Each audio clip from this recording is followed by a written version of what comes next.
What's up, everybody? This is Diaries of a Wounded Warrior. I am your host, Halston, and today is Warrior Wednesday. Warrior Wednesday is that day where we come together and we discuss a variety of topics that have either been recommended by viewers via the comment section, and feel free to always do so. If you want me to discuss something on Warrior Wednesday, throw it down there in the comments section. Put it in there. I will certainly do my best to discuss that topic. And if we don't get any of those discussion requests, usually what I tend to do is I tend to pull something that's prominent within that week. And for those of you who watched my Monday video, you already know that my priority this week is finances. So I thought that we would expand on finances a little bit. Yes, I already know what you're going to say. Don't even say it. How can you give us tips on finances and savings when you told us last Monday you were struggling with it? I get it. I get it.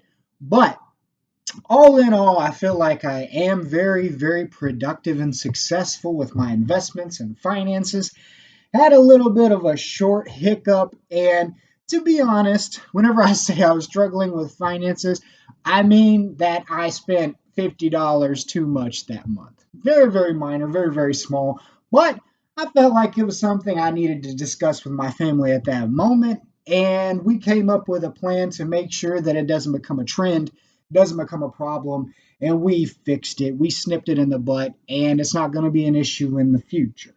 Now, what I would like to do is I would like to share with you guys three tips or tricks that I have that are, pretty much common sense, but I figured I would go ahead, put it on the channel. We could vocalize and discuss it. When you talk about it out loud, sometimes it becomes easier to really, really grasp, hold on to, put a plan with, maybe put it up on the whiteboard, create a real financial goal. Because there's always areas in finances where any of us can make changes. We can, contribute more towards things that need to happen. We can put more money in our savings, put more money in the bank. We can set aside money to purchase something in the future, whatever it is. So I thought I would start off by going back to just after my injury. After my injury, for those of you guys who don't know, I was injured while deployed to Afghanistan, while attached to a unit that was stationed in an area outside of Kandahar. Not going to give super specifics, but got injured, came home, the normal process, sort of. Well, when I got home, because I was injured, I got what was called SGLI. SGLI is basically insurance payment coverage for injury sustained not resulting in death. Basically, what it is. So, I got injured, I got hurt, I got disabled. The government gave me payment and said, this is for you to do with what you want. It's a one time payment, tax free. Take it, spend it, save it, invest it, whatever. And then, of course, on top of that, you get, your monthly whatever, all the other junk.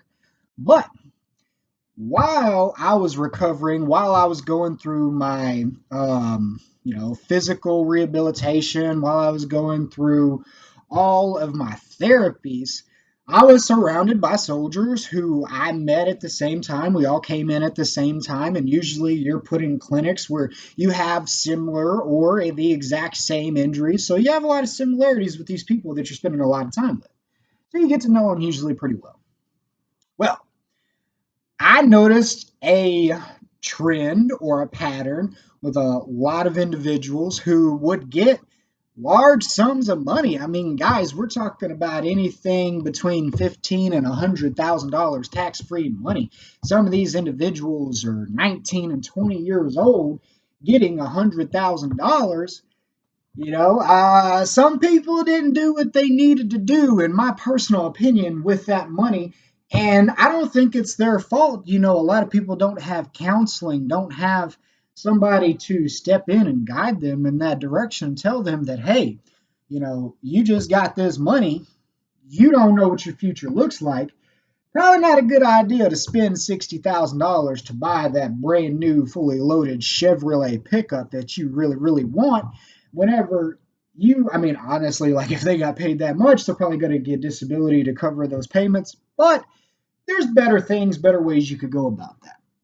So I got my money, not going to say how much it was, but I got my money and I took out about 3, maybe 5%, left that to myself, and I immediately saved the rest of it. I put it all in CDs. At the time, I was lucky enough, my bank had a record high percentage rate for their CDs. So I took all that money. I knew right then that was going to be the money that I used to purchase a home. Put it all in there. It's been gathering interest ever since. And I am so thankful that I did that. So thankful I didn't fall into that pattern of, man, I really need that brand new phone, brand new game system, brand new vehicle. I want to pay for cash for it because I don't like paying monthly payments. This, that, and the other. Didn't fall into that pattern. I feel like I was a little bit more, I was smarter with the way that I allocated my money, dispensed my money, saved and invested my money, right? So now I'm fortunate enough that the money that I saved isn't even going to be for the house. That's going to continue to draw interest, for a long time until I need it. That's my cushion. I mean, I've continued to follow that pattern that I set then, where I save money every month. I have a projected goal I want to hit every month, and I put it to the side, and then I invest that money, and then I watch it grow. So, almost 3 years later from the event that I was injured, the money that I put into those CDs, I no longer need. I have already put aside enough money now that when me and my wife in the next year decide to buy a home, we have that money available without touching our savings or without touching our nest egg. And so, that small, at the time, decision that I made led to a positive snowball effect where I kind of got into a habit, got into this, I don't want to say, what is it? Kind of whenever you become addicted. I guess I got addicted to saving money and, putting money to the side, whatever you want to call it. But I thought I would share with you guys the process that I take when I have something I want to save for. Right now, it's the home. After that, it's going to be the privacy fence. If it's not already there, after that, it's going to be a built on site shop, you know. So I have stages of savings that I know I have coming up before I can really say to myself, all right, now what I'm making, now what I'm saving, now what I'm getting, really, it's ours. It's the family's, trips, vacations, this, that, and the other, whatever. But I thought I would read off to y'all, share with you guys the 3 tips that I usually follow when I make a budget for a particular financial goal that I want to achieve in a set specific amount of time in the future. Number 1, budget your money to save for the things you cannot currently afford. All right? Makes sense, right? So if you want a home, $300,000 home, let's say, and you ain't got $300,000, number 1, and you can't get approved for a $300,000 home loan, number 2, and even if you could, that would be depleting you to the absolute end, $0 in your bank account, number 3. Well, you either can't or you shouldn't buy that $300,000 home. So you got options. You could always purchase a cheaper home. Hey, a lot of people do it. It's a respectable way to go. No problem. It also depends on necessity. Do you have to have a home in 6 months, a year, 18 months, 2 years? Or are you currently comfortable doing what you're doing? You're just kind of wanting a home. So do you need a home or do you want a home? Because if you need a home, 100%, I get it. Make changes to the budget, make changes to the contributions, change those goals and expectations, and the new goal will be achievable, guys. But if you want a home, then you don't have to have one. You can extend your period of savings so that your expectation of reaching that goal in a further distant future is more reasonable, right? So if you can't afford it, if you can't obtain it, you set that goal and you project out so much time so that you can reasonably attain that goal in the future. Number two, purchase what your budget can afford, right? So we set that budget for that goal. That doesn't mean in 6 months, like I did last week, have this kind of idea of, man, I'm doing good on my budget. But the money is burning a hole in my pocket. I get it, guys. I've been there. Trust me, I've been there. I've told you. I'd put it on my Monday video. I've been there. It's okay. We all slip up. Just recognize it, vocalize it, keep your family informed, come up with a plan, and you'll get past it. But, in an ideal situation, that won't happen, right? So let's talk about the perfect scenario, right? Purchase what your budget can afford. Your budget, you have a set amount of money that's got to go to a set savings account to make enough money over a set amount of time to reach a specific goal. Okay? If you start to tap in to your monthly income so that those monthly contributions to that savings account is not possible, then that goal will never be obtained, right? So if you say to yourself, I get $150 to myself every month, all right, to myself, that's outside of everything else, outside of groceries, outside of if you have a scheduled date night with your wife, right, that doesn't count. That's something that's on the schedule or whatever. That's something that y'all normally do. That $150, that's for those new Nikes, new Jordans. That's for that new golf club. That's for that, that's to be put in a bank account towards a new tattoo. That's something specifically for you. Set that budget to allow yourself to splurge once a month, as long as it does not conflict with the contributions you're supposed to make to that savings account to meet that projected goal. All right. So, and if you don't have any wiggle room, you don't have any wiggle room. That means that you either need to make a more reasonable goal, or you just have to grit your teeth, push forward, go through it. Again, we come back to that need versus want. If you need that home, you'll make it happen. If you want that home, it's all right. You can push it back a little bit. You do not have to rush with big purchases, guys. Rushing through a process causes anxiety, which causes stress, which doesn't make the process fun, number one, and potentially can cause you to fail.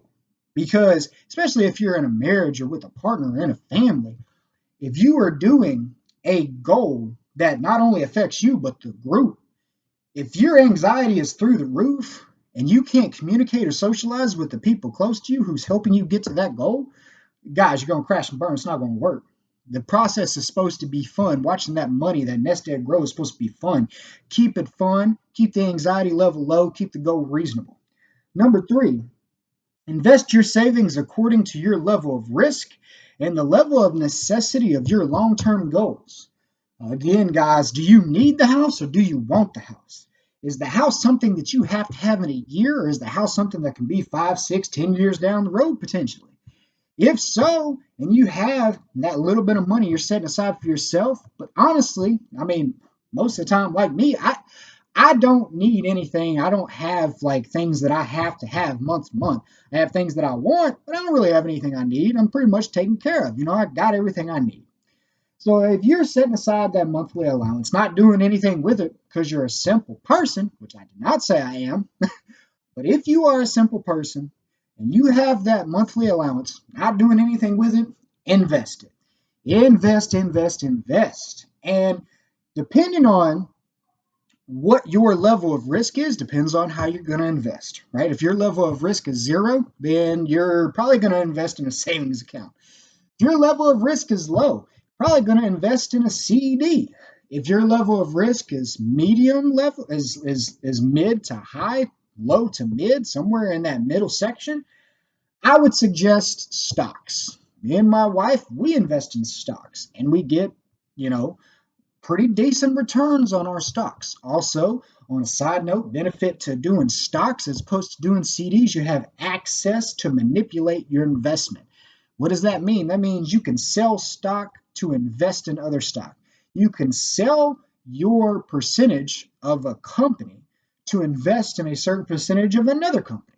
One company isn't paying you so much, or if you're not seeing that investment grow, sell what you got, invest in another company. And you can always just sell and just pocket the money. It's more, you have more control over what you're doing with your money as opposed to a CD. Like I locked my CDs in for like 7 years. Like I said, I got a great percentage rate, so it's locked in for 7 years. But I can't contribute, I can't draw, right? That money's there, it's locked, unless I want to pay a major penalty, which I don't. All right, guys, video's getting a little long. Recap. Number one, budget your money to save for the things you cannot currently afford. Number two, purchase what your budget can afford. Number three, invest your savings according to your level of risk and the level of necessity for your long term goals. Right back down to the bare bones, need versus want.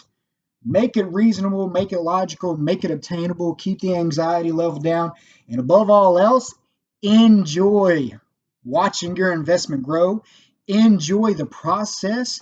And as you get closer to that goal and obtaining whatever it is you want, really enjoy that excitement of completion of something so huge as making a long-term financial goal and successfully completing it. Because guys, not everybody out there can do that. That is something to be very proud of. And when it happens, if it hasn't, and it will, be proud of it. Be proud of yourself. I'm proud of you guys. This is a community. You're never going to get negative judgment on this channel. Before I get off of here, like always, even if you don't realize it, even if you don't believe it, there's a warrior in every single one of you. I see it. Take it.